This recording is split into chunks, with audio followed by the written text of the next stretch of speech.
Hello, you beautiful souls from around the world.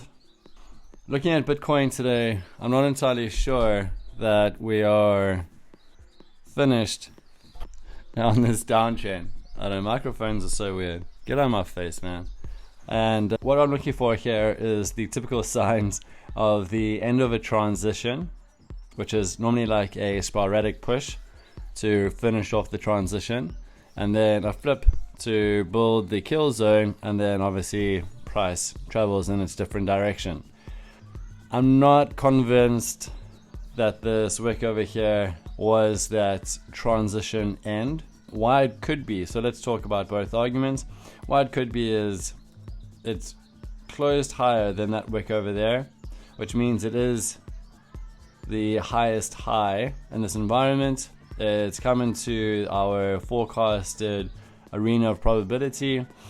It could work out, okay, that this is the switch to the downside. There is some room for it to move a bit further, or perhaps try complete its long boring travel at this little red marking that I've got over here at the 150% time component, and then down he or she goes. The 512, let me just try to get full screen.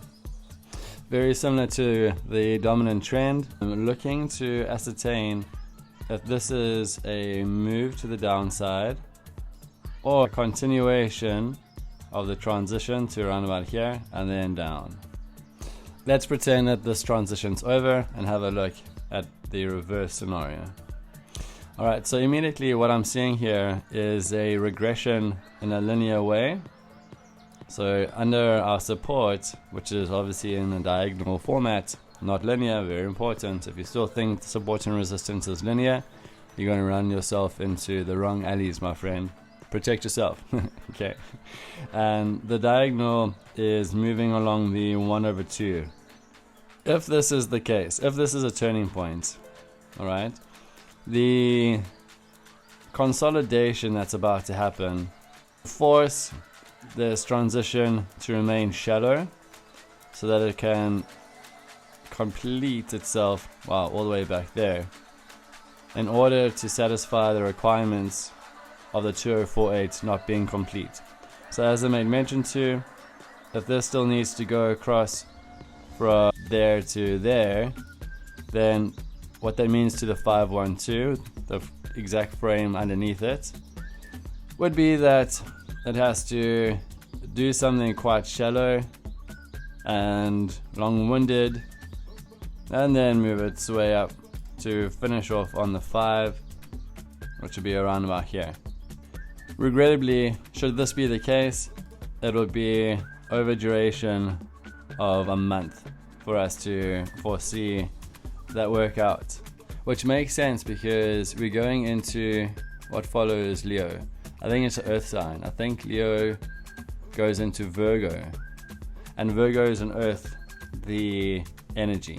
So that could back what we're seeing over here. Bitcoin traders, if you're not trading the Dow Jones, you're missing out. Please trade the Dow Jones once you're ready for it, once you understand MTOPS, because this boring bullshit from Bitcoin can be rectified by trading the Dow Jones. The Dow Jones has so much more liquidity than this crap, okay? And I say crap not because Bitcoin is crap, because Bitcoin doesn't exist. It's just an algorithm on people's computers. But the trading energy behind Bitcoin, the Bitcoin collective, if you will, really can become excruciatingly boring. And I know this because I've traded Bitcoin since 2017. When I started in 2017, I basically had no idea what I was doing. So I followed other people's signals, lost money by following them. And then eventually, after enough pain, I was like, I have to become independent and be able to do this myself. And I did. But it's through the anguish of low liquidity periods, for example, what we've been suffering through, and that anguish being repeated time and time again. Like, sure, at the end of 2017, it was great. I bought Bitcoin when Bitcoin was $2,000. back then for me that was still expensive. $2,000 for some computer currency, and then boom, it popped to $20,000. I'm sure everyone knows that story. And then I felt like I was God. Okay, and then after that, whoop, it came down for years and then consolidated, and then we had a run in November where it went to 65,000, or was it last year? Losing track of time.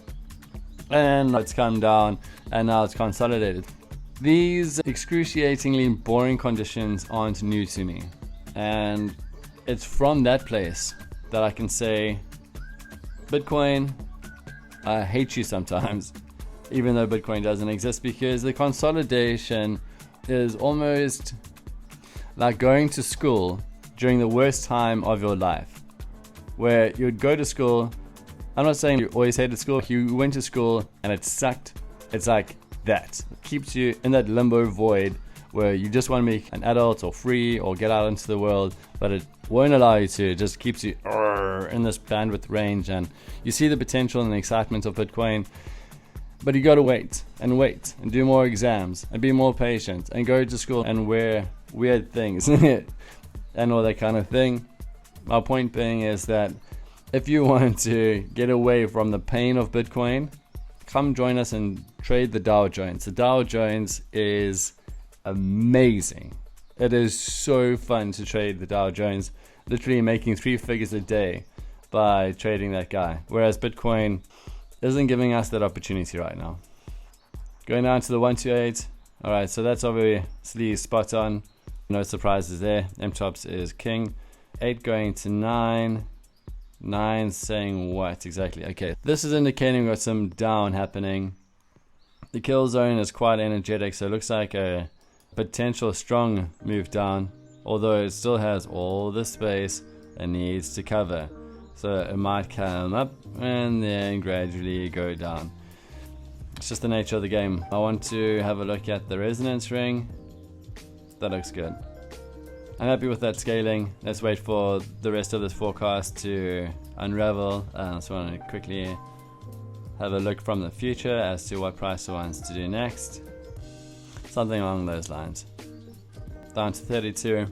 This is moving up. This Bitcoin isn't something I'd be trading today.